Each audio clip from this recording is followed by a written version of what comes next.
So I think parents have to be kind of careful in the way that they push their kids to the limits, because you have to make sure that it's their dream. You're not fulfilling your own dream that, maybe that you have or you didn't succeed. So you're like, okay, I'm going to make sure my son do that.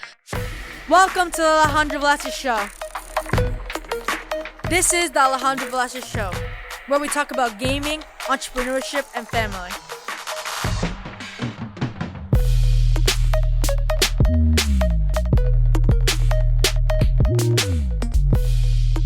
Welcome to the Alejandro Villacis Show, where we talk about gaming, entrepreneurship, and family. And in this episode, we're going to be talking about how LeBron James' son, Bronny, joined the Facegun, and how gaming can help you in the real life. And here I have my co-host, my dad. How you doing? Outstanding, man. Thank you for having me in your show. And right before we started this, I thought LeBron James joined the Facegun. I was like, man, LeBron James is quitting basketball to join Facegun? Definitely. And you were teaching me or helping me understand that has nothing to do with LeBron James. So who joined Facegun? LeBron James' son, which is Bronny James. How old is he? He's I'm pretty sure 16 now. Pretty sure, yeah. Is he a good basketball player? Yeah, he's amazing. He's like LeBron James was saying at like 15, they were comparing him, and they were saying how he was like almost could be better than LeBron James when he was 15. So it's pretty good, and they were like comparing stats and all of that, and it was like pretty interesting to see that, he actually admit that he may be a better basketball player than him. Oh, so this year he has a career. He will have a career in the NBA. Definitely. Who recruited him? Like how do you think this came about? So definitely, Bronny James was always kind of a basketball player, and he did try other sports, but like his main sport was basketball. But he also, during this quarantine, people got less active, and he loved gaming, and he loved to play a basketball game, which is 2K.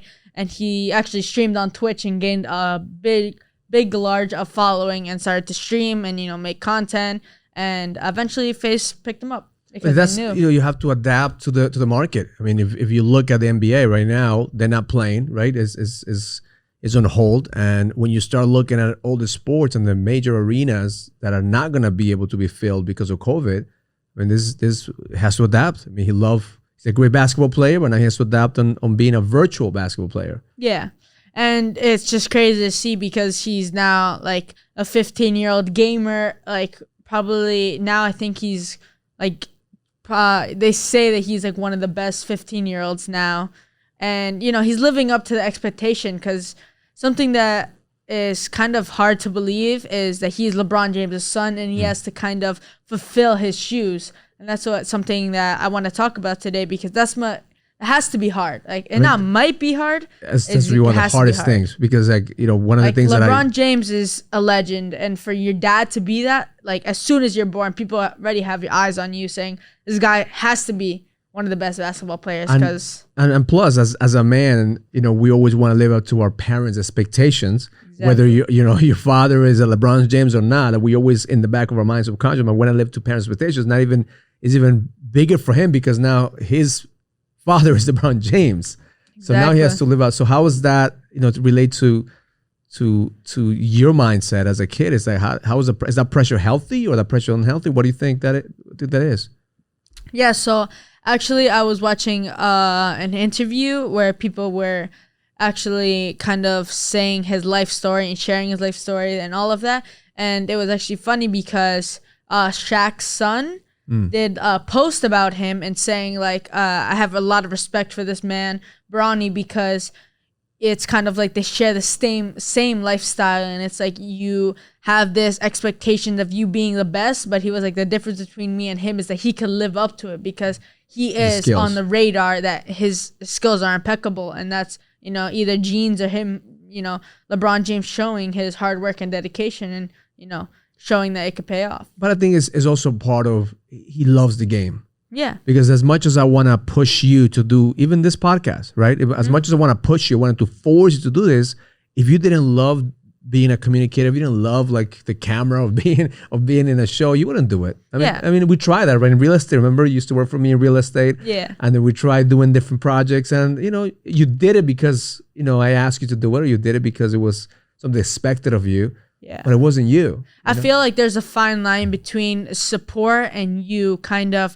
pushing your kid to get to your limits, but it's kind of like you're showing it, oh, I'm going to push him to do this and push him to do that. But in the back of the parent's head, it's like you're kind of showing them the path and like filling in the mistakes that you want to learn from the past. So it's like, say you didn't do this correct thing. I was like, I'm going to teach my son and I'm going to make him do it the right way because of all the mistakes in my past. So I think parents have to be kind of careful in the way that they push their kids to the limits, because you have to make sure that it's their dream. You're not fulfilling your own dream that, you know, maybe that you have or you didn't succeed. So you're like, okay, I'm going to make sure my son do that. So LeBron always says, like, I'm making sure that he wants to do it and on board with it. And whatever he's going to do, I'm going to be, you know, his biggest fan. And people were saying that LeBron James is like probably his biggest fan because, you know, he's on the sidelines, he's practicing with them, you know, like dunking on the court. It's just crazy to see because he always said that he didn't have a father that supported him. So he's going to be that father and be that role model for him. But ultimately, he's going to be like, I'm going to support you whether you want to go in basketball or whether you want to go in gaming, and I'm going to be your biggest fan. He's like, no matter what you do, I'm going to be proud of you. I remember a story that I probably shared in my podcast before, when you came to home one day with I think with a D, right? And you were crying. It was middle school. How old were you when you it was first day? Middle school. You came crying and said, "Dad, you know, I feel so bad. I got this D, and I feel so bad that I almost failed." And how did you feel as failing? How did you feel like of getting that D when you came home? Yeah, I felt just disappointed, and not only I saw that you guys were going to get mad, but ultimately I was disappointed in myself because I was just like, one, the consequences that are gonna come are gonna be bad, and two, I was disappointed that I let myself like fail like that. And what did I tell you? And what happened? Like, you know, that began actually a relationship with you and I that was even better than before. What did I tell you? Yeah, you told me might as well get an F. That's right, because you don't fail, man. Don't fail halfway.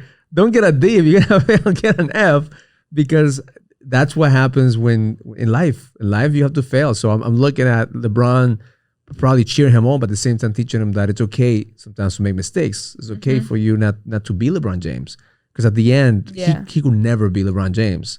He has to be the best Bronny James he could be. And he was also saying the mistake that he didn't do was name him LeBron James Jr. because he knew that he had that title, that he knew he would, you know, be, you know, it's just not only that you feel like you're not the best version of yourself, but you're like, I have to be better than that. And the comparative mentality is always going to make you fail, because ultimately, like that 1%, that like 0.0%, is always gonna be in the back of your head. Like, I have to do every move that he did. I have to do everything he did. All the success, I have to replicate. And the pressure, man, and the pressure, and that's not, you know, that's not.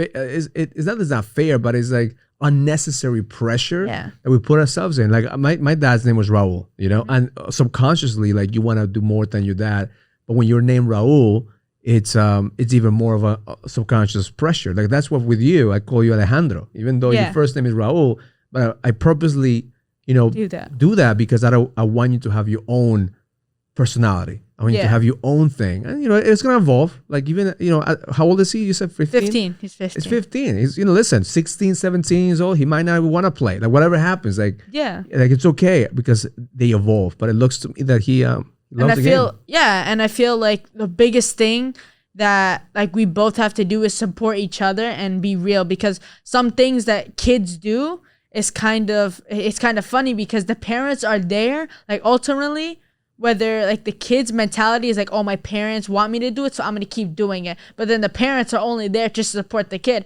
So it's like, think about it from my point of view. I'm like, okay, I'm doing it just for my dad. And then from your point of view, it's like, oh, I'm just doing it for my son. So you guys are kind of like in a mixed thing. Like, you guys are both cheering it on, but being fake at the same time, because you guys are not talking. You guys are not communicating with each other what you guys really want to do. And the parents, ultimately, they're going to get mad, say like, oh, play basketball, you know, whatever. Like, LeBron James would be like, okay, Bronny, like, are you sure you don't want to do it? And he's like, no, I don't want to do it. And the dad's like, okay, let me go back to my dad, you know, mentality and be like, I'm going to support you. And I feel like just kids just need to talk and communicate with the parents and saying like, will you support me? And ultimately parents, if they are good people and just people and parents in general, they will support them because ultimately it's their life to live. Yeah. And you have to kind of respect their boundary because at the end of the day, they're doing the work.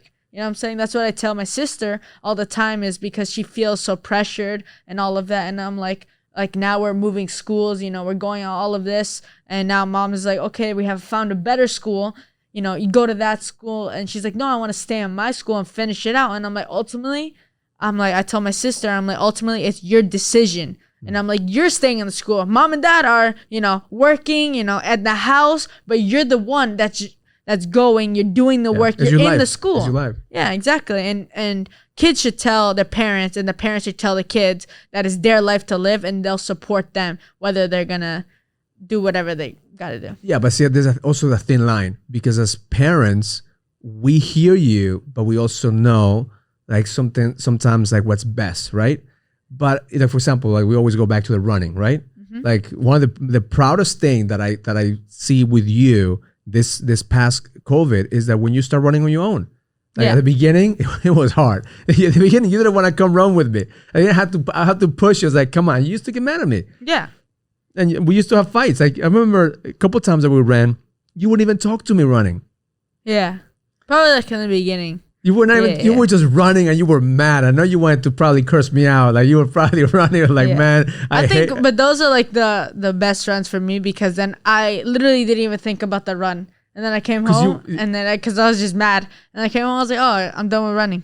But now look, you running by yourself. Yeah. Now when I come home, I was like, hey, now Dad. I look like a crazy person because I'm going out and I'm running and I'm in pajamas, just running out, and like I look like a homeless kid just running without a dad now. Yeah, but that's awesome. And that's you know, when I see that, when I hear that, it's like, man, like, okay, we started and you were getting mad. We started something, but now you're doing it on your own, and that's a habit. And probably, you know, if like as parents, we don't know everything, man. Like I'll be honest, you're my first kid. We messed up a lot. Then we dropped you a couple of times from the crib. You trying to jump out.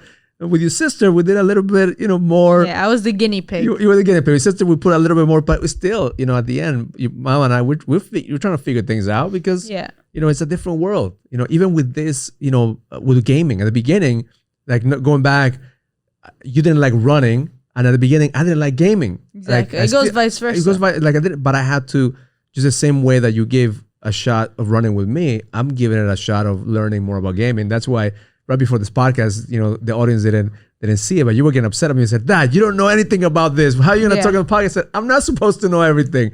I'm here as your co-host. You teach me what's going on, and I'll talk my 2 cents into what's going on.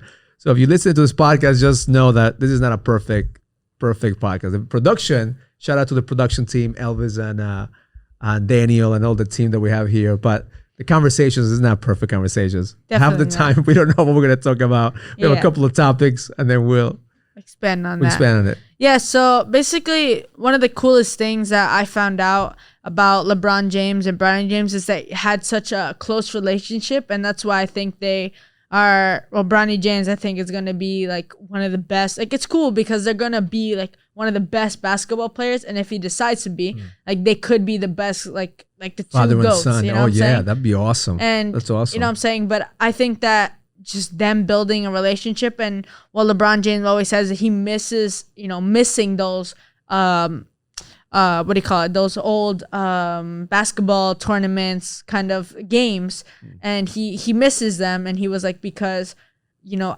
what I always say is I love to, you know, talk to kids and all of that because it's like the foundation. It's like when you're a kid, and that's why I love talking to teenagers, and why we do this podcast is because I like to talk about to kids because they're like a sponge. They can absorb so much information, and they can, it's just like the sky's the limit with them because they're so young, and they can take in information, and they could make it their own and have their own perspective on it. And that's why I love teenagers. And when you say that, it just brought me back when I used to coach the basketball team in middle school. Remember? I didn't know anything about basketball. Yeah. I go in, and my first thing is like, okay, who's playing offense and who's playing defense? It was so bad. He would look at me like, what are you playing? It was like, a good thing that we had Jay. Shout out to Jay Russell. he was the But we had some good players on that team too. And we won the champ. We came second to win the championship. Yeah. Shout out to the whole basketball 6th grade, 7th grade team. Shout out listen, it was all mindset because I didn't know how to play basketball. And some of those kids are still my friends today. Some of them are my best friends today. So. And they remember because I made a couple of them cry too. I remember. I won't say their name, but what do you call it? One of my best friends texted me recently and was saying like those were kind of his best moments, and he still remembers them and is helping him, just mentality and mindset and meditation helps him so much. I told him what I know what to do. I said just mindset breakthrough. I remember. I remember because he texted me and he was like, it's so funny because back then we were just laughing, didn't know what meditation was. He was like, Raul kind of took a little seriously because he knew it was happening. But it was like all the 6th grade boys were just like laughing through the meditation. You're just screaming. They don't even know what you're saying. Yeah. Right before the game, in the locker. And he's like, now that I look back at it, it's crazy to see that it's kind of like it's helping me now. And it's like a realization because he's older now. He's in high school. So it's like he's seeing that that's actually helping him now. That's awesome. So shout out to all the basketball team, 6th grade basketball team. Yep. We almost won the championship. But there's two methods that I use. Number one is that for them to quiet the mind, the meditation. I think that kids should start meditating even more now. It's so much anxiety, so much depression. Yeah. Number two is also not being afraid to fail. Remember when I asked him like every time that they miss a shot to say like, what was it? I said like good or something like that. Yeah, then if someone missed the basket, then you're like, get an next time or something. It was kind of like just a demonstration. To reframe. It was a reframe the failure. Because every time you miss a shot, it's like, it was like clapping as if you made the shot. That was it. Like, good job, good job. I was like, yeah, man. So it's like, get happier when you miss the shot as opposed to when you make the shot. So it was kind of like a reframe in their mind, and that's why they started playing better because they were not afraid to take the shot. And to be honest, that team was not it for basketball. I don't know. That's what I tell my dad all the time. We should have made a movie about that. There was 3 good players on the team, and we made the whole team. I was like, how did we do that? I know there was at least 3 or 4, and the 4 players they carried, but it was still like a whole team thing because they weren't playing the whole game. You know what I'm saying? So it was like. It's funny how we made it second. And the highlight too of that season is like one of the kids at the end, in the one of the practices, like we lost the game, and they had a bad attitude. All you guys had a bad attitude because you lost the game. And the next practice, what I did is we had drills. And it was like a boot camp style. And we had like half the team throwing up because I had them do burpees. That was awesome. It was awesome. Maybe I'll go back to coaching. No, maybe I'll start looking out Bronny James to see if I can start coaching. No, now that we're in high school, they're going to be like, this worked in middle school. Hit me up. I'll be the mindset coach for your son. What do you call it? It worked in middle school, not high school. They're going to be like, is this guy actually getting paid? Offense and defense. They were like, listen, I know mindset. Yeah. That's why Jay was there, just to help I just need somebody to help me on the technical part, and I'll work on the mindset. 80% of the game is the mindset. Yep. All right, so let's watch the preview. Okay, so basically we're watching FaZe Bronny's introduction to FaZe, and then we're gonna watch a clip of LeBron James reacting to his son. This one's actually before. This was 2018. So I brought this clip because I kind of wanted to touch upon it, but I'll touch upon it after. So we're gonna watch the introduction of FaZe Bronny on FaZe Clan's channel of him joining FaZe. Awesome. I think this is like, I've watched it so many times, not gonna lie. The music and everything, FaZe Clan is so cool. I just love the there you go. He's actually really good at Fortnite too. He's so good. So good. Amazing player. Yeah. Look, there you go. His dad, the biggest fan. There you go. Him playing Fortnite. He's actually pretty good, but he plays he does like wagers in 2K. There we go. Him and TikTok. This song is so nice. Who sings this? I don't know actually. Oh. That's crazy. He's 15 and 6'2". Wow. He's 6'2" at 15. Like them playing Fortnite. I actually watched that live stream. Him playing Fortnite. So is that his main game? Fortnite? No. No. But he's just good at it. He also plays COD too. He's nasty at a lot of games. Who would think? Multi-game. Yeah. Multi-game player. I'm pretty sure his main game is 2K though. It's a basketball game. But they're showing a lot of Fortnite clips. Yeah. That's nice. Wow. That look like us, you know? Yeah, no. Definitely not.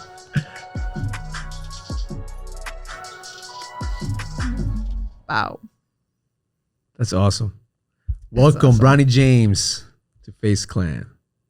That's crazy. That's actually going to increase the value of Face Clan. I think that's a smart move. There's so Face Clan. That's what I always said. Like in the Fortnite community, they always say they're always ranking organizations, and they're like NRG just signed a bunch of pro players, but I think Face Clan is one of the best organizations by far because I believe that they're just an organization that dominates everything. Like they just have every aspect just locked in, and they have so much celebrity, so much sponsors, so much pro players in every single game, and it's just crazy to see. They're just dominating. Is this the one that this guy had a problem with that left? Yeah.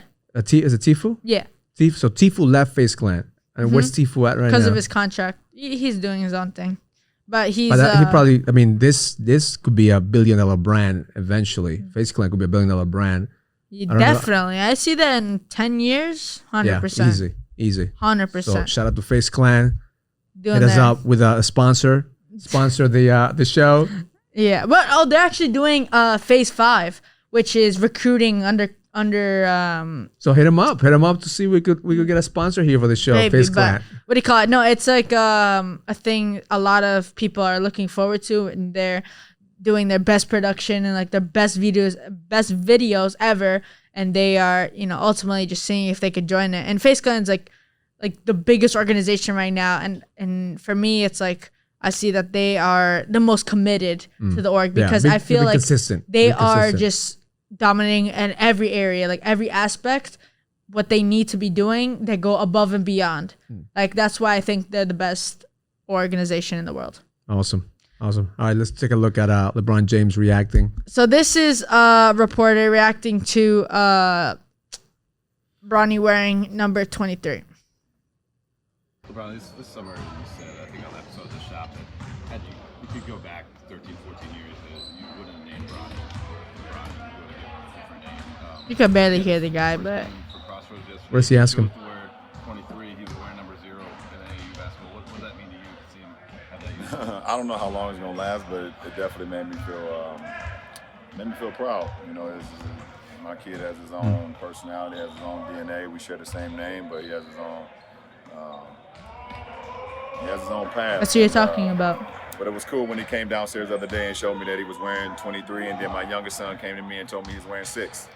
So it's like it's a really good feeling. So his first game was yesterday. You can sense how that the energy of being proud. Yeah, today, so you can send. You can feel that he's being genuine about his relationship with the son. Yeah, you can't make that up. Like it's like celebrities. They they have a different life, and the bigger you are, the more disconnected sometimes they are from their family. Yeah, and I feel like with clout just gets to your head sometimes, and you kind of abuse the role with your dad, and it's kind of like, oh, we don't have to be on speaking terms, or like LeBron James, like just his name says it all. You know what I'm saying? He doesn't need to be there for his son. You could have people watching with him. Like you could have somebody filming him. Yeah, but he's literally front line center. Yeah, always there, being there because ultimately his dad wasn't there, so he felt that pain of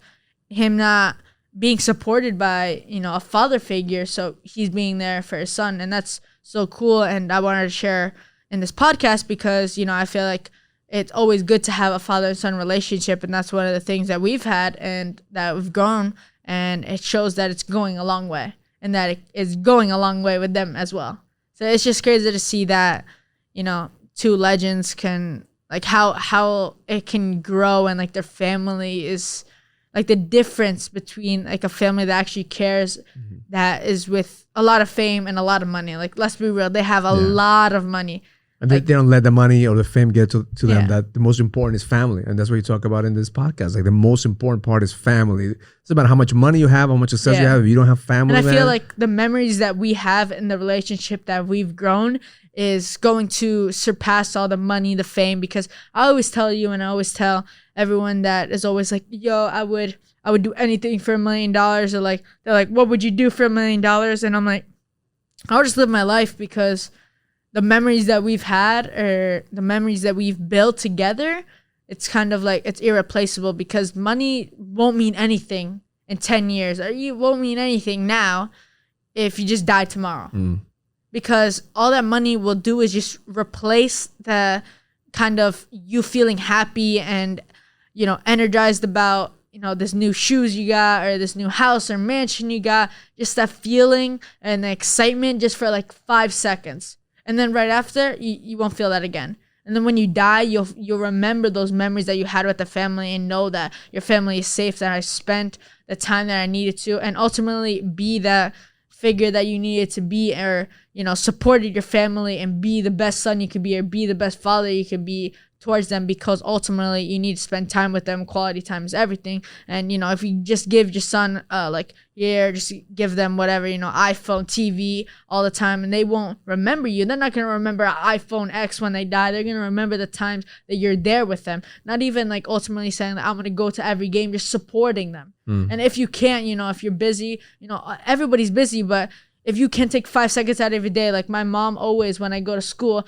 either she's calling me or she's texting me like, have a good day. And that's like 2 seconds out of your time that you can't do that. And that's just being considerate and, you know, being a loving, caring parent. Showing love, which is magic moments, creating magic moments. And sometimes we as parents, like, we think that, oh man, I have to take you on a vacation. I have to, you know, buy you this, or you know, do something that's you know, that's above and beyond. But the reality is, you're right, a text goes a long way.